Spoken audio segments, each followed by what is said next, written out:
Hello friend, जैसा कि Allahabad high court की एग्ज़ाम डेट क्लियर हो चुकी हैं, जो मैं पिछले कई दिनों से अपने वीडियोस में बता रहा हूँ। 5 जनवरी और 4-5 जनवरी की डेट भी आ गई है।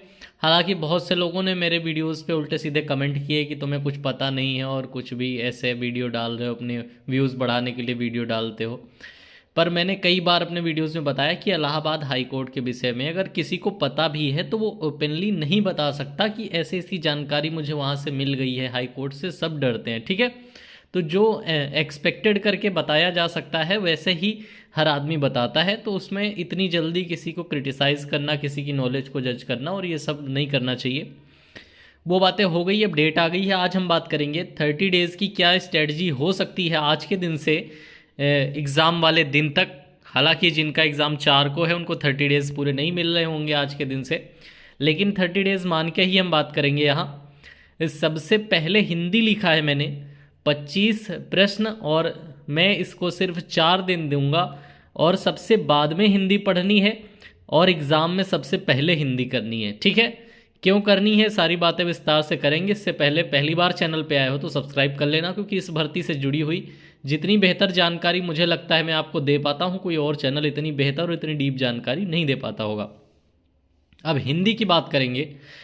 हिंदी में आते हैं 25 सवाल, और इतने कठिन, उसमें से जो कठिन की बात करें तो 10 से 12 सवाल थोड़े ऐसे हैं जो पढ़ के जाओगे तभी दे पाओगे। बाकी 10 से 12 सवाल आपके बेसिक हिंदी नॉलेज पर हैं, जो आप डेली बोलते हो, लिखते हो, उन सब चीज़ों से कवर हो जाते हैं। तो वो 10-12 सवाल जो थोड़ा पढ़ के देने हैं, उसके लिए मैं बताऊंगा कौन कौन से चैप्टर कवर करने हैं इन 4 दिनों में।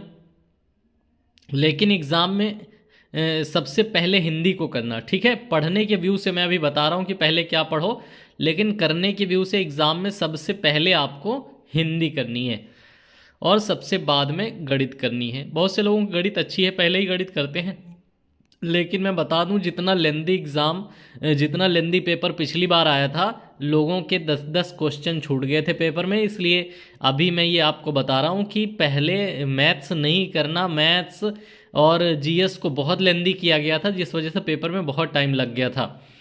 अब मैं यहाँ पे बता रहा हूँ आपको, सबसे पहले आपको क्या करना है पेपर में, हिंदी, ठीक है। हिंदी आपने करी, सबसे पहले पेपर में आपने 25 में से 22 क्वेश्चन सही कर दिए, 3 क्वेश्चन गलत हो गए। गलत हो गए का मतलब आपको छोड़ना नहीं है, करने पूरे 25 हैं, कोई माइनस मार्किंग नहीं, करने पूरे 25 हैं।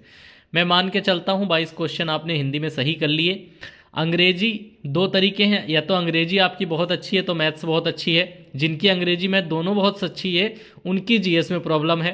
तो यहाँ पे प्रॉब्लम को देखते हुए मैं कह रहा हूँ कि अगर अंग्रेजी, हिंदी और गणित, सॉरी, अंग्रेजी, गणित और सामान्य ज्ञान में से एक आपका कमज़ोर है तो बाकी 2 में आपको स्कोर करना होगा 20+, ठीक है। बाकी 2 में 20+ स्कोर करना है। तो जिनकी अंग्रेजी अच्छी है वो अंग्रेजी में 20 से 22 नंबर करने का प्रयास करेंगे।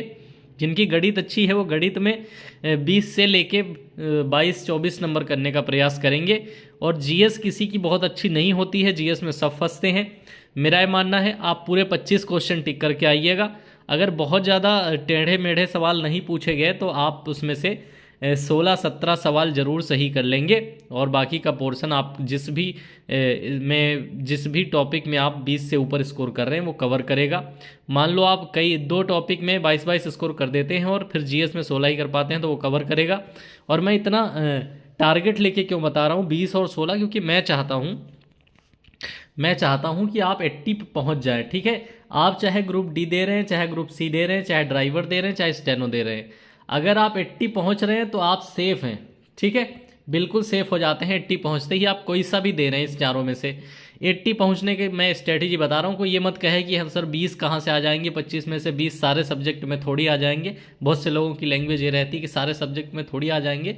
लेकिन भाई जिस हिसाब का आज का कंपटीशन है, केवल प्री पास नहीं करना है आपको, केवल स्टेज 1 नहीं पास करना है, आपको इतना नंबर करना है स्टेज 1 में कि आप फाइनली सेलेक्ट हो जाएं। इसलिए मैं 80 का टारगेट आपको दे रहा हूं। अब यहाँ पे टारगेट देने वाली बात होगी एग्जाम में नंबर लाने वाली। अब बात हो जाएगी पढ़ने वाली, ठीक है। पढ़ने की बात करें, शुरू के 10 दिन सबसे पहले आपको जो पढ़ना है, आपको लगता है आप भूल जाते हैं ना, भूलने की समस्या है, तो सबसे पहले आपको शुरू के 10 दिन गणित पढ़नी है, ठीक है।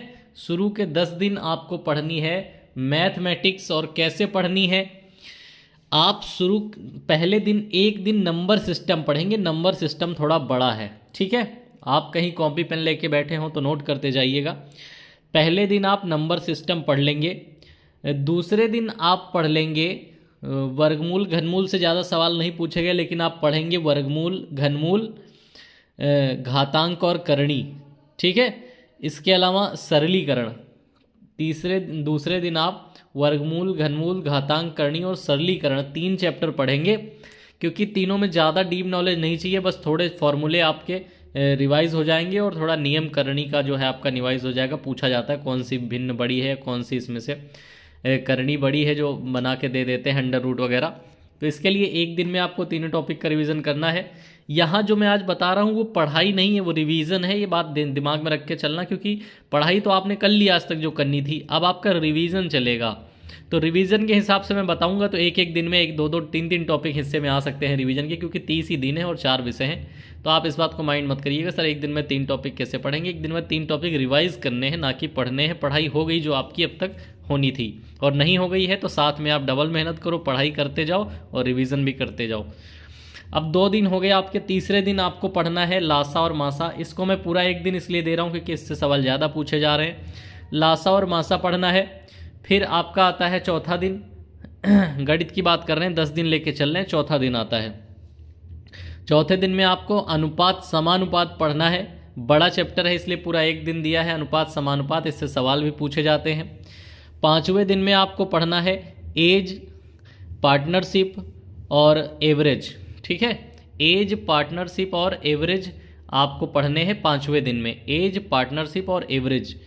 6ठे दिन में आपको रिवीजन करना होगा प्रतिशतता, हानि लाभ और बट्टा का, ठीक है। 6ठे दिन में प्रतिशत, हानि लाभ और बट्टा, ये तीनों एक ही जैसे टॉपिक हैं, इसलिए पूरा एक दिन दिया है। इसके बाद 7वें दिन बात करें तो आपको पढ़ना है ब्याज, चक्रवृद्धि ब्याज। हालांकि नहीं पूछा जा रहा है, लेकिन आप पढ़ सकते हैं साधारण ब्याज, चक्रवृद्धि ब्याज।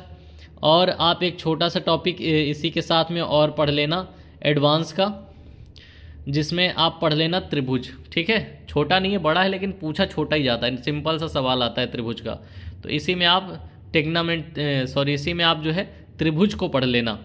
त्रिभुज से सवाल पूछे जा रहे हैं। अब इसके बाद आगे की बात करें तो पाइप, टंकी जो है, काम और समय, पाइप और टंकी, ये चैप्टर पूरा करना है आपको। 8वें दिन आप काम, समय, पाइप और टंकी कर लेना, ठीक है। 9वें दिन आपको नाव, रेलगाड़ी और चाल, समय, दूरी कर लेना है, ठीक है। बचा आखिरी दिन 10वां दिन। तो 10वें दिन में आपको रिवीजन करना है टेग्नामेंट्री और मेंसुरेशन का, लाइट रिवीजन करना है। बहुत ज़्यादा डीप सवाल नहीं पूछे जाएंगे। टेग्नामेंट्री और मेंसुरेशन का लाइट रिवीजन करना है। अब यहाँ पर एक चीज़ रह गई, इन 10 दिन में मैं कहीं उसे मैनेज नहीं कर पाया, और उससे पिछली बार क्वेश्चन भी पूछे गए थे। वो है आपका कि क्या कहते हैं, प्रायिकता, ठीक है। एक है आपका निर्देशांक ज्यामिति, जिसे कोऑर्डिनेट ज्योमेट्री कहते हैं। कोऑर्डिनेट ज्योमेट्री और प्रायिकता, ये मैं कहीं पे नहीं लगा पाया हूँ, क्योंकि 10 दिन में रिवीजन करना थोड़ा कठिन है। इन 2 टॉपिक के लिए मैं प्रायिकता के लिए प्रोबेबिलिटी और कोऑर्डिनेट ज्योमेट्री यानी निर्देशांक ज्यामिति, इनसे सवाल पूछे गए। तो इन्हें आप जिस भी दिन आप मैनेज कर सकते हैं, इसमें आपको जो टॉपिक लाइट लग रहा हो, जिस भी दिन आप मैनेज कर सकते हैं, इन दोनों को वहाँ रख कर आप मैनेज कर लें। ये हो गया पूरा मैथमेटिक्स का सिस्टम, ठीक है। इम्पॉर्टेंट चैप्टर मैं बता दूं, नंबर सिस्टम है आपका इम्पॉर्टेंट ज़्यादा। इसके अलावा सरलीकरण आपको नहीं आता है, कैलकुलेशन बहुत अच्छा नहीं, फॉर्मूले नहीं याद हैं, प्लस बी होल स्क्वायर और ये सब, तो सरलीकरण पढ़ना है, नहीं तो कोई पढ़ने की ज़रूरत उसे नहीं है। इसके बाद इम्पॉर्टेंट टॉपिक है लासा, मासा और अनुपात, समानुपात। फिर एज का एक सवाल आता है, तो एज आपको नहीं आता है निकालना, बहुत सरल चैप्टर होता है वैसे, तो आप एज को भी फोकस करके चलना। इसके बाद प्रतिशतता को बहुत अच्छे से पढ़ना, उसी में लाभ, हानि और ब्याज आ जाते हैं। उसके बाद आप जो है चाल, समय, दूरी को मेहनत से पढ़ लेना। चाल, समय, दूरी, रेलगाड़ी वाले सवाल जो हैं, इसमें 2-3 सवाल इस चैप्टर से फंस जाएंगे, इसे थोड़ा और मेहनत से पढ़ लेना। बाकी एडवांस में आपका कोऑर्डिनेट ज्योमेट्री, त्रिभुज पढ़ना है, आपको मेंसुरेशन पढ़ना है, और यहाँ पर मैंने बताया आपको प्रायिकता पढ़ना है, ठीक है। तो ये टॉपिक आपके हो गए मैथमेटिक्स के। अब मैथमेटिक्स के बाद हम बात करेंगे इंग्लिश की, ठीक है। मैथमेटिक्स के बाद आपको जो पढ़ना है वो है आपका इंग्लिश। तो अंग्रेजी की बात करें तो आपको अंग्रेजी में वोकैब भी एक बड़ा हिस्सा है, तो उसे भी थोड़ा समय देना पड़ेगा। और 2019 के बाद के जो एग्ज़ाम हुए हैं अभी, उसमें अंग्रेजी में क्लोज टेस्ट और पैसेज को भी लगाया गया है, तो उस पर भी थोड़ा फोकस करना पड़ेगा। तो उस हिसाब से हम देख लेते हैं कि आपको वोकैब पढ़नी है 3 दिन, ठीक है। 3 दिन में क्या क्या पढ़ सकते हो? एंटोनिम्स पढ़ सकते हो, सिनोनिम्स पढ़ सकते हो, वन वर्ड और फ्रेज़, ठीक है। 3 दिन में इतना पढ़ सकते हो। अगर इससे ज़्यादा भी पढ़ सकते हो आप, तो आपको पढ़ना है स्पेलिंग एरर वाले जो कुछ शब्द हैं जो हर बार लगभग पूछ लिए जाते हैं, तो स्पेलिंग एरर वाले वो शब्द पढ़ना है। 3 दिन के बाद बचे आपके पास 7 दिन। इन 7 दिनों में आपको क्या पढ़ना है? सबसे ज़्यादा जो पढ़ना पड़ता है वो है पार्ट ऑफ स्पीच, और इसमें एक चीज़ जो और पूछ ली जाती है वो है फिगर ऑफ स्पीच, ठीक है। तो फिगर ऑफ स्पीच आपके लिए मान लो कि मुश्किल से 1 घंटे में आप फिगर ऑफ स्पीच ख़त्म कर लेंगे, उसकी टेंशन आप नहीं लेंगे, ठीक है। अब ये पार्ट ऑफ स्पीच आपको पढ़ना है 7 दिन, ठीक है। 7 दिन में आपको क्या करना है कि पहले नियम सबके रिवाइज़ कर लेने हैं। शुरू में 5 दिन आप सबके नियम रिवाइज़ कर लो, और आखिरी के 2 दिन आप प्रैक्टिस कर लो। आपके पास कहीं भी प्रश्न हो, बहुत सारे प्रश्न, जब आप प्रैक्टिस करोगे ना, तो जो नियम आप पढ़ के आए थे उन सब का रिवीजन हो जाएगा। इंग्लिश जब कोई टीचर पढ़ाता है हमें एग्ज़ाम के पर्पज़ से, तो पूरे महीने वो पार्ट ऑफ स्पीच ही पढ़ाता रहता है। Noun, pronoun, adjective, adverb, verb, ठीक है। इसके अलावा कंजंक्शन, प्रेपोजिशन, और इस जो भी और टॉपिक वो सम्मिलित कर लेता है अपने हिसाब से बना के कि आर्टिकल पढ़ने हैं नहीं पढ़ने हैं। वो सब कुछ लोग एक ही में मिला देते हैं सब कुछ लोग अलग से भी टॉपिक वाइज पढ़ा देते हैं। तो पूरा 1-2 महीना वो ग्रामर भी पढ़ाए जाते हैं, और वो ग्रामर है पार्ट ऑफ स्पीच। उसको देने हैं आपको 7 दिन, 3 दिन वोकेबलरी को देने हैं। उन 7 दिनों में 5 दिन आपको नियम याद करने हैं, और 2 दिन आपको उनके प्रश्न की प्रैक्टिस करनी है, ठीक है। 10 दिन गणित शुरू में पढ़ ली, 10 दिन इंग्लिश पढ़ ली। अब हम पढ़ेंगे सामान्य ज्ञान, ठीक है। अब हम जीके जीएस जिसे आप कहते हो उसे पढ़ेंगे 6 दिन। 6 दिन में क्या पढ़ेंगे? शुरू के 4 दिन आप रिवीजन करोगे। कैसा? 1 दिन हिस्ट्री का कर लिया, आपके पास बुक है प्रश्न पत्र जिस बहुत सारे प्रश्न हो जिसमें, या फिर मैराथन क्लास करो, तो 1 दिन में हिस्ट्री कर लिया। 1 दिन में आपका पॉलिटी कर लिया, जो ज़रूरी टॉपिक हैं वो बता रहा हूँ मैं। 1 दिन में ज्योग्राफी कर लिया, ज्योग्राफी भी ज़रूरी है, हिस्ट्री भी ज़रूरी है, पॉलिटी भी ज़रूरी है, इसका रिवीजन ज़रूरी है, ठीक है। इसके बाद अगले दिन स्टैटिक जीके कर लिया। 4 दिन हो गए आपके। 5वें दिन आपका स्टैटिक जीके के बाद जो इम्पॉर्टेंट टॉपिक बचता है वो है आपका स्पोर्ट्स एंड करंट अफेयर्स। 5वें दिन आपने स्पोर्ट्स एंड करंट अफेयर्स कर लिया, और 6ठे दिन आपने साइंस कर लिया, ठीक है। जीके आपकी ऐसे प्रैक्टिस होगी। अब इसके लिए आपके पास कोई बुक है जिसमें से ब्रीफली 1 दिन में पढ़ा जा सकता है, या क्वेश्चंस हैं केवल क्वेश्चन कर लीजिए, या फिर आप मैराथन क्लासेस का सहारा लीजिए। इसके लिए मैंने अपने एक वीडियो में 6 मैराथन क्लास आपको सजेस्ट भी किए हैं टॉपिक वाइज, तो आप उन्हें भी देख सकते हैं।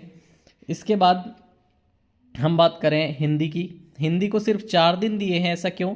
क्योंकि हिंदी में सिर्फ कुछ ही टॉपिक हैं जो आपको पढ़ने पड़ेंगे अलग से, बाकी सब हो जाएगा। तो हिंदी में आपको जो अलग से टॉपिक पढ़ने हैं उनमें मेहनत करनी पड़ती है। बाकी चीज़ें जैसे एक प्रकार याद कर लेना, नाउन मतलब संज्ञा के कितने प्रकार होते हैं, सर्वनाम के कितने प्रकार होते हैं, क्रिया के कितने प्रकार होते हैं। जब प्रकार पूछ लेता है तो बच्चे वहीं फंस जाते हैं, प्रकार याद नहीं होते हिंदी में, ठीक है। विशेषण के कितने प्रकार होते हैं, क्रिया में पूछा जाता है तब आप सकर्मक, अकर्मक, क्रिया और ये उसके भेद नहीं याद कर पाते हैं।